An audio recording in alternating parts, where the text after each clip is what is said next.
반갑습니다. 지금까지는 이제 소설을 쓰는 기본 자세, 거기에 대해서 알아봤다고 볼 수가 있습니다. 지금부터 이제 본격적으로 소설을 써야겠죠. 소설을 쓴다는 것이 결국은 자기를 위해서 쓰는 거거든요. 가장 큰 원인은 잘 써야겠다는 강박관념도 있겠지만은 그것보다도 더 중요한 건 뭐냐면은 처음부터 그냥 짧은 시간 안에 소설을 완성하겠다는 생각을 갖고 있어요. 뭐 6개월 안에 아니면 이번 해 해갖고 이제 상을 타겠다. 좋지요. 목적을 갖고 하는 것은 꼭 소설뿐이 아니고 어떤 일이든지 다 찬성입니다. 다 좋죠.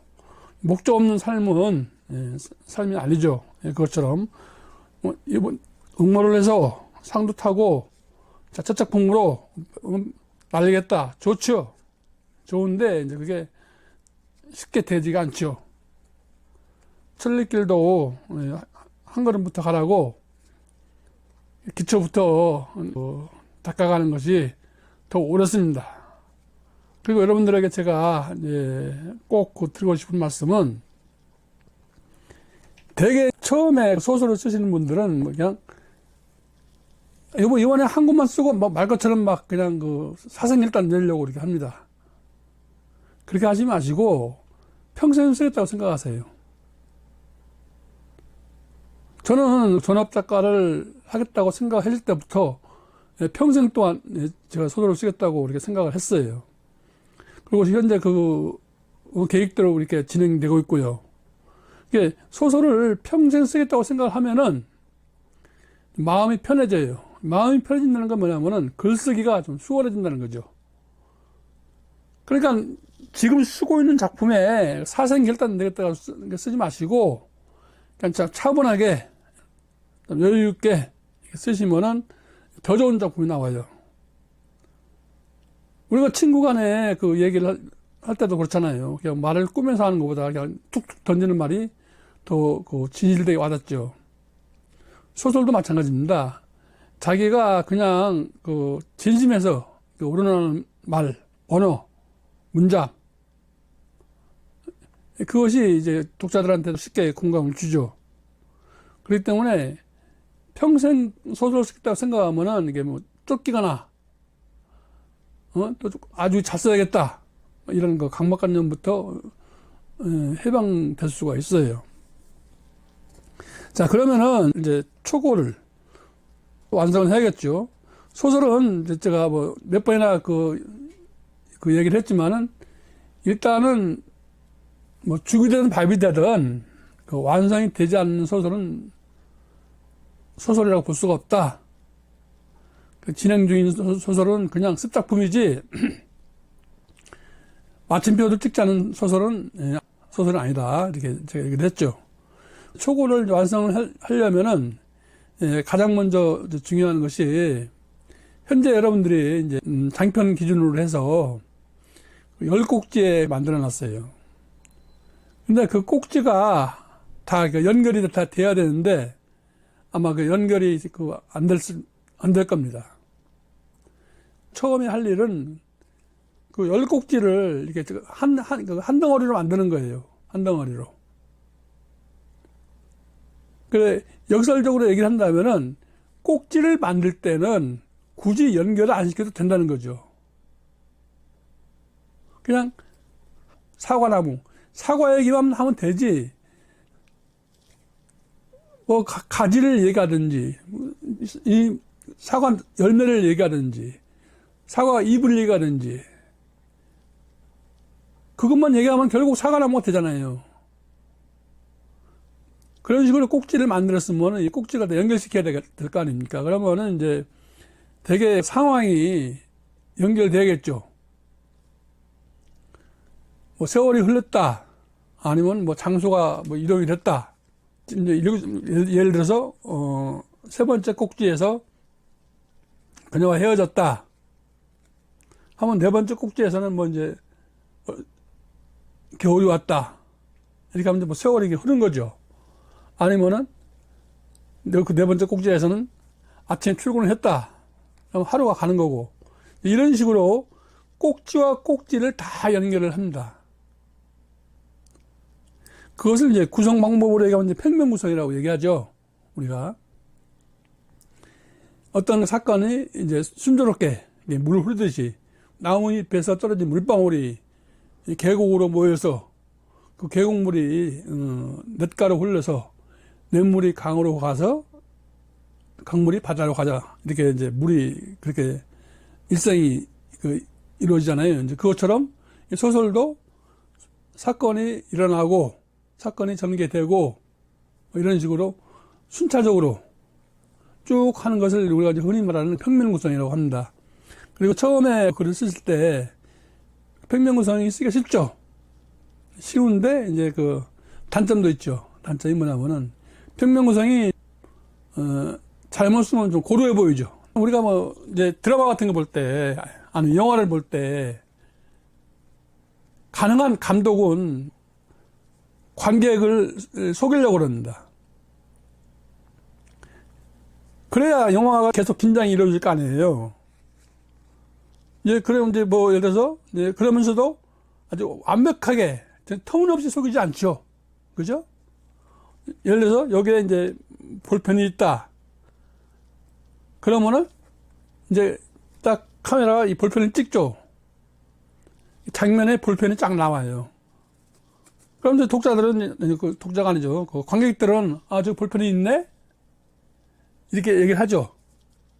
그런데 장면이 바뀌고 난 다음에 이 볼펜이 무기가 된다거나 아니면 볼펜을 선물한다거나 아니면 볼펜이 뭘 쓴다거나 이제 이렇게 되죠. 그러니까는 이게 그냥 필름이 남아 들어가서 이 볼펜 장면을 찍는 건 아니죠. 그런 식으로 그걸 보여주죠. 보여주면서도 가능한 숨기려고 그러죠. 다음에 어떤 장면이 전개될지. 그런데 완벽하게 숨기는 게 아니고 대충 짐작을 하죠. 그래야 더 이렇게 만족도가 크죠. 그냥 터무니없이 이런 게 아니고 그냥 계곡에서 물이 낙하를 했다가 이렇게 어떤 소를 이루다가 또 급류로 흐르다가 뭐 이런 것처럼 하죠. 이제 그러니까 이제 평면구성은 현재에서 시작되잖아요. 현재에서 쭉 진행이 되는데 현재에서 이제 과거로 갔다가 과거에서 또 미래로 갔다가 이렇게 또 구성을 할 수가 있죠. 작법서에 보면은 구성을 처음에 하게 돼 있죠. 처음에 구성을 해놓고 이 구성대로 써라 이렇게 얘기를 하잖아요. 근데 그거는 물론 작법서에 나와 있는 거니까는 옳은 방법이겠죠. 근데 제가 볼 때는 그 이야기를 완성해 놓은 다음에 구성을 하는 것이 더 완벽하고 독자를 더 긴장 속으로 몰아넣을 수 있는 거죠. 그죠? 꼭지를 만들어서 가장 좋은 점이 그겁니다. 구성을 자유자재로 할 수 있다는 거. 그러면 어떻게 과거로 가냐? 어느 한 꼭지를 갖다가 20년 전으로 돌릴 수도 있고, 예를 들어서 처음에 시작했을 때, 예를 들면 이제 그 회상 쪽으로 들어갈 때 보통 이제 어떻게 들어가냐면은, 이제 그 가장 좋은 것이 이제 파란 우산을 쓰고 가는 사람이 있었다. 카페 창문에서 보니까는, 창문 밖으로 보니까는 파란 우산을 쓰고 왔었는데, 파란 우산을 들고 있던 그 어린 시절, 아니면 파란색의 옷, 파란색의 바다, 이런 식으로 파란과 연결되는 걸로 과거로 흘러가는 거죠. 그래서 첫 번에 들어갈 때 앞에 몇 줄만 고치면 돼요. 그럼 과거가 되는 겁니다. 그렇게 해놓고 그 과거를 바탕으로 다시 현실을 이어가면 되는 거죠.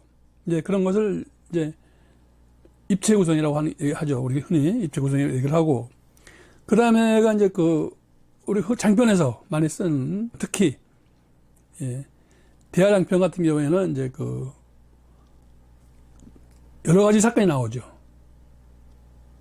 그래, 일반 장편 같은 경우는 잔해 사건, 많아야 두 개의 사건이 중첩돼서 흐르다가 결국은 이제 클라이막스에 가서 하나의 사건으로 뭉쳐지면서 대단원의 그 막을 내리게 되잖아요. 근데 이제 대하 장편 같은 경우에는 뭐 몇 가지의 어떤 사건이 이루어지죠. 예를 들어서 이제 뭐 그 A가 보는 A의 어떤 세상, B의 세상, C의 세상, 이 세 가지 그 각각의 어떤 그 사건들이 서로 유기적으로 이게 같이 움직여 나가죠. 움직여 나가서 그 클라이막스를 향해 달려가죠. 이제 그러자면은 이게 이제 복잡하잖아요, 말 그대로. 그래서 복합 구성입니다. 흔히 이제 복합 구성 같은 경우에는 이제 별로 안 쓰죠. 그 장편 같은 경우에 지금 1000매 정도 아닙니까? 뭐 요즘에는 이게 뭐 700매에서 또 뭐 경남편에서 이제 500매까지. 그래도 장편 같은 경우는 뭐 제 주장은 1000매 써야 되지 않겠나, 1000매. 그 정도 해야 어느 한 인간의 사건을 일단 정밀적으로 들여다볼 수 있지 않느냐. 단편도 아니고, 장편인데. 이제 그런데, 점유가 뭐 굉장히 많은 것 같죠? 뭘 많지요, 많기는. 많지만은 사실을 쓰다 보면은 별 없어요. 여러분들이 이제 처음에는 이렇게 뭐 한 권 쓰기도 막 굉장히 막 어렵고 막 힘들고 막 그렇겠지만은 여러 권 쓰다 보면은 이제 어떤 그 주제나 어떤 소재를 딱 봤을 때, 아, 이거를 소설 써야겠다, 이렇게 딱 인지가 되잖아요. 그러면 저절로 그 스토리가 딱 나와요. 그 스토리도 없이 그냥, 아, 이거 소설 가면 되겠네? 하면서 이제 메모를 해놓은 사람이 있다고 하더라고요. 저도 이제 그런 게 있죠. 뭐, 예를 들어서 이제, 지금 이제 어떤 문예지에 연재하고 있는 소설이 이제 그런 소설인데, 첫 시작이 물가에 그녀가 있었다. 한 문장 때문에 그 소설을 시작을 했어요. 물가에 그녀가 있었다. 그녀가 물가에 왜 있었지? 굉장히 궁금하잖아요. 그리고 왜 해피는데 여자야? 남자도 있고 노인도 있고 아이도 있고. 근데 왜? 우리가 보통 그녀 하면은 되게 성인들 얘기를 하잖아요. 그녀가 물가에 있었다. 물가. 여러 가지가 생각할 수가 있는 힘이 많잖아요. 그러니까 그거를 메모를 해뒀다가 장편을 지금 현재 연재를 하고 있는데, 제가 생각해도 많은 거 나오더라고요. 그래서 이제 복합 구성 같은 경우에는 이제 여러 가지 사건이지만은 일반적으로는 뭐 크게 복합 구성 사용할 계제가 못 되죠. 왜냐면은 우리가 읽는 장편 보면 주인공이 어떤 살아가는 사이즈가 좀 적잖아요. 그죠? 뭐 일생 이렇게 다루는 것이 아니고, 그냥 어떤 사건, 하나의 사건 아니면 두 개의 사건에 이제 왔다 갔다 하면서 소설을 이끌어 나가는 거기 때문에 별로 없죠. 또 이제 뭐가 있냐면은 이제 피가레스크 구성법이라는 게 또 있어요. 이제 그것은 뭐냐면은 이제 그 시에서 이미지즘 시라고 있죠. 이미지즘. 그러니까는 어떤 이미지를 예를 들어서 뭐 허무 하면 허무한 이미지를 쫙 끌어모으죠. 근데 요즘에 젊은 층 같은 경우에는 제가 이제 경험을 한 건데, 이미지즘 시라고 해서 읽어보면은 그냥 이미지만 모았어요. 이미지만. 그래 놓고 이제 이게 뭐냐 그러니까, 이거 이미지즘 시래. 그건 맞아요, 그거는. 이미지를 다 모아놨어, 이렇게. 예를 들어서 뭐, 허무한 이미지 많잖아요. 뭐, 낙엽도 있고, 뭐, 쓸쓸한 광장도 있고, 뭐, 가을, 들판, 아니면 겨울 바닷가, 쓸쓸한 이미지만 쫙쫙 모아놓고, 이거는 이미지즘 시다, 이거죠. 근데, 시도 기승전결이 있어요. 그러면, 이미지즘 시가 기승전결 이루어서 한 편의 시를 완성을 해야 되는데, 거기까지 안 하는 거지.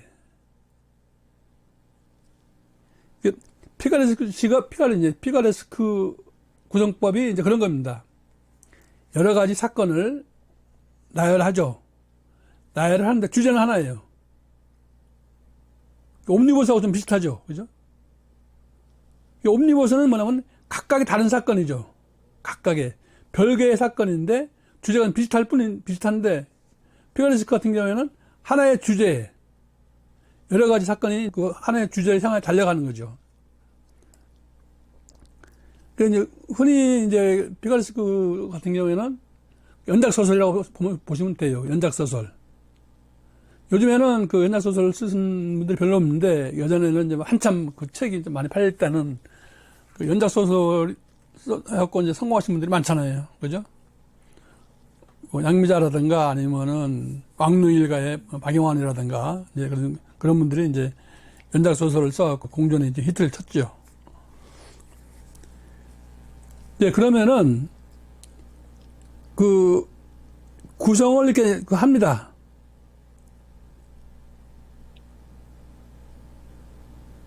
구성하기까지는 그러니까 그 뭐 주제라든가 아니면은 뭐 배경이라든가 아니면 뭐 긴장미라든가 뭐 이런 거는 둘째 문제 치고 일단은 이제 초고에서 그런 식으로 완성을 해놓습니다.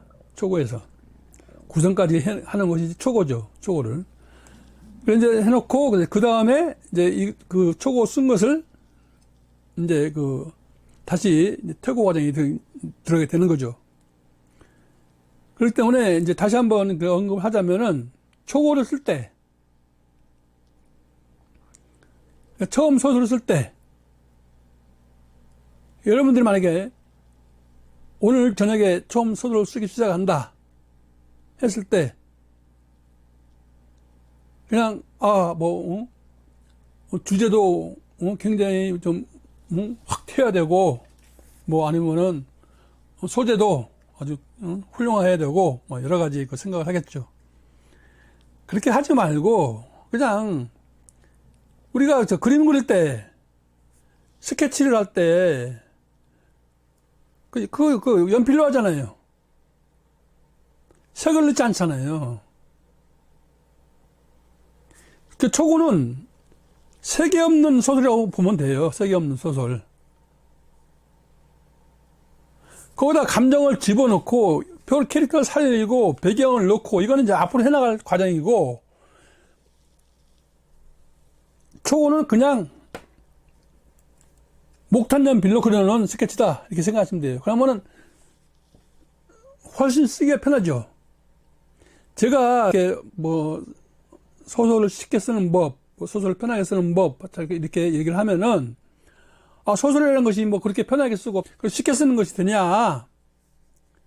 소설은 예술인데, 예술을 그렇게 뭐 간단하게 생각하면 되냐? 뭐 이런 식으로 이제 반문을 제기하시는 분들도 계시겠죠. 한데, 제가 왜 자꾸 이렇게 그 주장을 하냐? 일단은 제 경험으로 볼 때, 소설을 일단 그 초고를 완성해 놓으면은 100번 얘기해도 부족함이 없는 것이 뭐냐면은 우리가 그 완성을 해 놓고 나서 보면은 소설적으로 굉장히 뭐 그냥 타고난 뭐 능력, 탁월한 소질 이런 게 없어도 대부분에 다 그게 보입니다. 잘못 쓴 것을. 이런 것은 고쳐야겠다. 이것은 안 맞는다. 그게 다 보여요, 이게. 그러니까는 혼자 써도 충분히 가능합니다. 근데 중간중간에 자꾸 하다 보면은 그건 죽도 밥도 안 돼요. 본인 실력을 어떻게 체크합니까?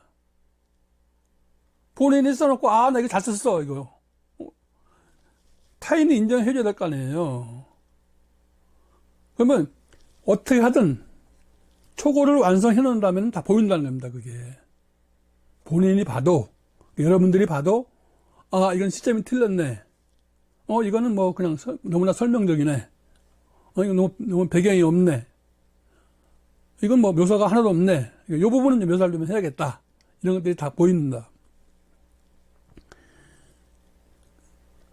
그래서 초고가 중요한 겁니다. 초고는 세 번째 얘기하는 거예요. 세 번째 얘기하는데, 초고는 스케치다.